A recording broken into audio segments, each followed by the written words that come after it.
Glenn Weinstein here, and I'm here to take you through your back day for this program. And I want to take you through everything step by step, kind of show you how I warm up. You've seen my warm-up sequence, but specifically how I warm up for back day, something that will help you avoid any unnecessary shoulder strain, help you actually engage your lats harder, engage your back that much harder, so that when it comes to back day you can just kind of switch on a lat and really get that mind-muscle connection working well, so that you can control the muscle when it comes to performing a move and actually executing it for the purpose that it's there for.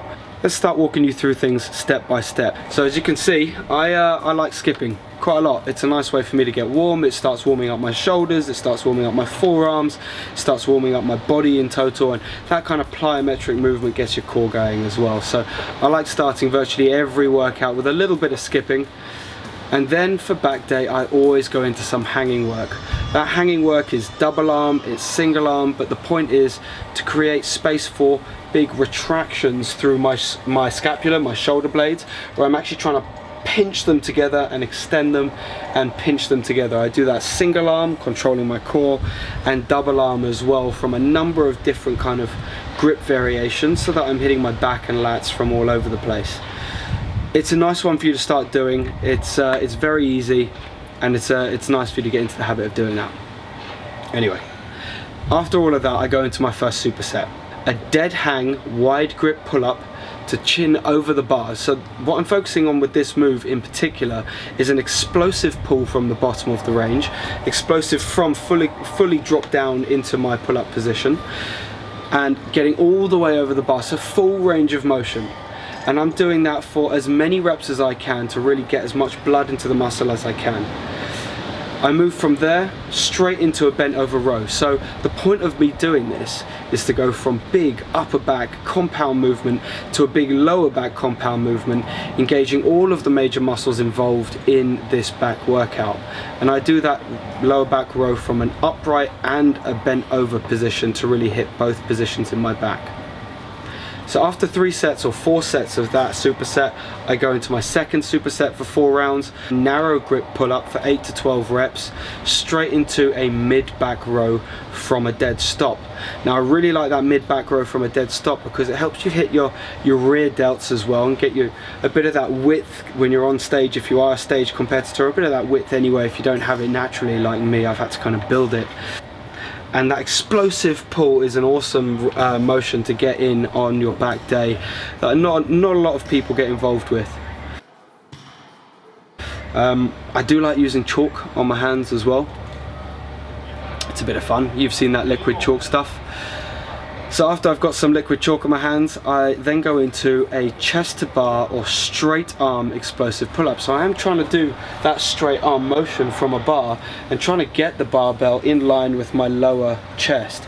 This is part of the first larger superset, it's a tricep actually, where I go from that explosive straight arm pull-up chest to bar to a single arm TRX row to engage my back and biceps one side at a time, so I can kind of even out any imbalances that might be creeping into the muscle group.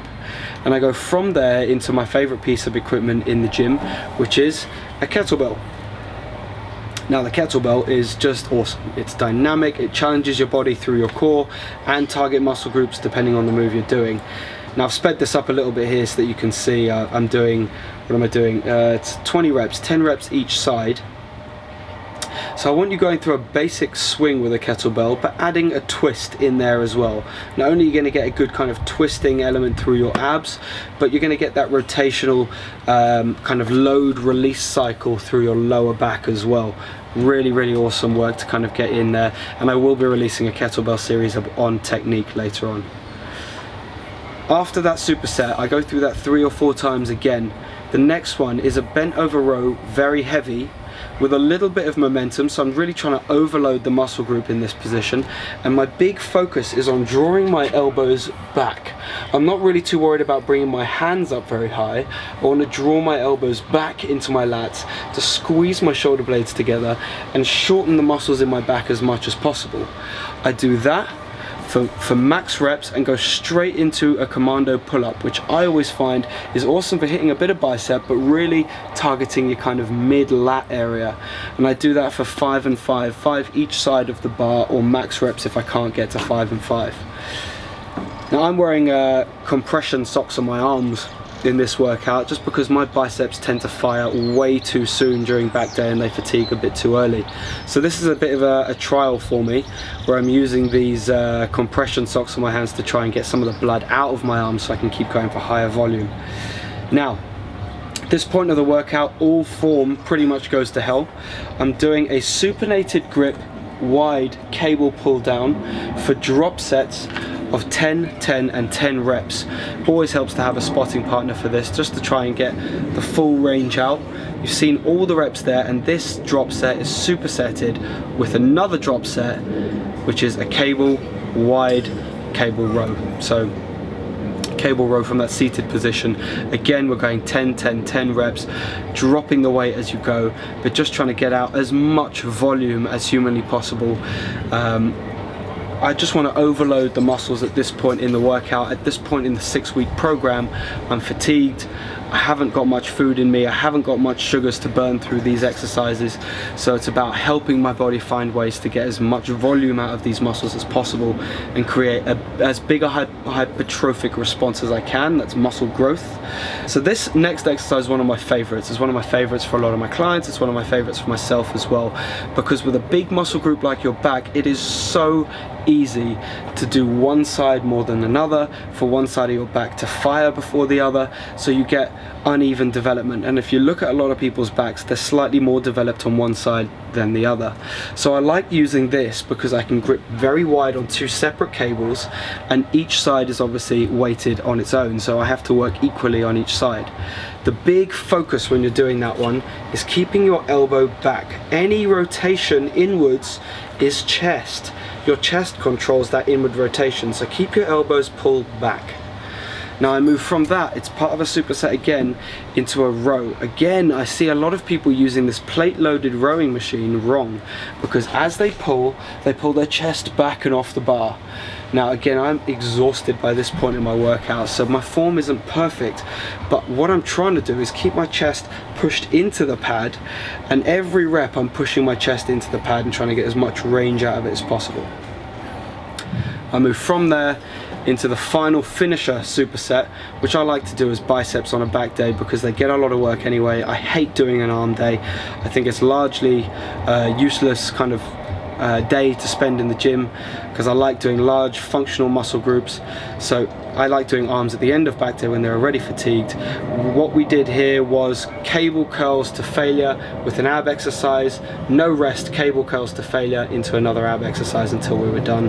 And then Ash and I hit some, 10 rounds of 30 sprints. Again, I like to switch this up. Sometimes I'm on a bike, sometimes I'm sprinting on an incline, on a treadmill.